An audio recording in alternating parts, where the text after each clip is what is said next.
La loupe. Bonjour à toutes et à tous, bienvenue dans ce nouvel épisode des Sons de la Nature. Salut Julie, tu vas bien ? Ça va. La dernière fois, nous vous avions passé ce son-là. Certains ont en effet bien reconnu le cri de la chauve-souris. Son nom vient du latin calva sorix, qui signifie chauve et souris. Vous l'auriez deviné. Mais en fait, c'est une déformation du nom original kawa sorix, qui signifie chouette souris.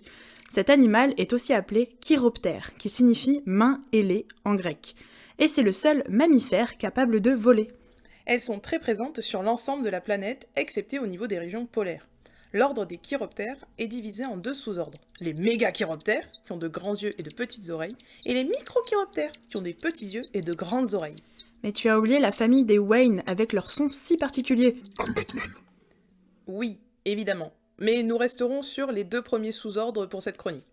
Puisque tu parlais du cri de Batman, celui de la chauve-souris est appelé le grincement, car elle est composée de sons très aigus.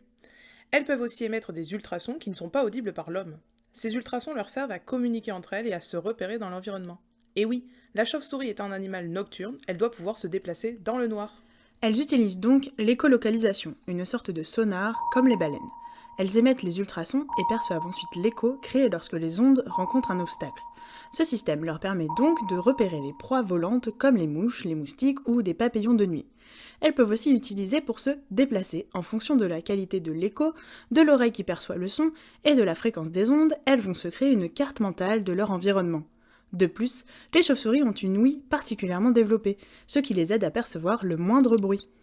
Toutes les chauves-souris ont la capacité de faire de l'écholocalisation, mais les mégachiroptères utilisent le plus souvent leurs grands yeux et leur odorat pour se repérer.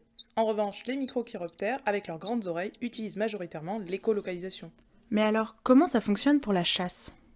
Lorsqu'elle repère une proie, la fréquence du signal augmente et la durée diminue, ce qui permet à la chauve-souris d'avoir une idée précise de la position. En émettant des cris brefs et rapprochés, elle garde la proie bien en face d'elle jusqu'au moment de la capture. Et là, la chauve-souris suce le sang de sa victime à la manière de Dracula. J'imagine que ce n'est un secret pour personne que la chauve-souris est associée au vampirisme. La première mention d'une chauve-souris suceuse de sang date de 1613 dans le carnet du voyage au Brésil de Simon Michelet. Il décrit les chauves-souris comme, je cite, « des vilains oiseaux nocturnes qui viennent trouver les personnes couchées et leur arrachent une pièce de chair puis sucent le sang en grande quantité.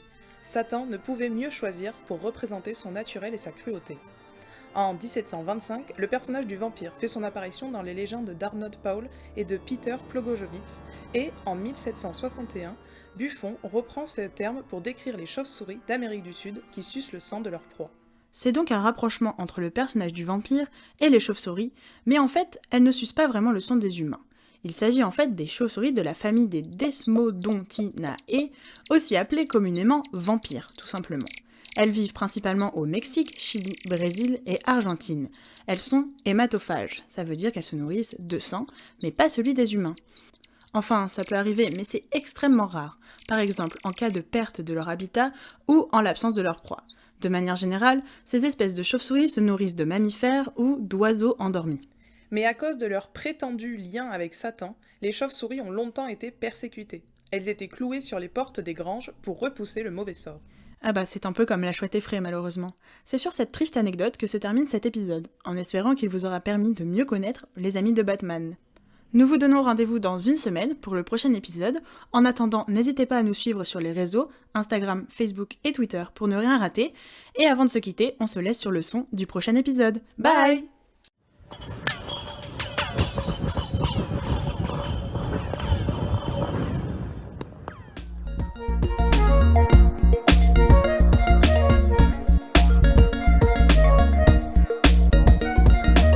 La loupe.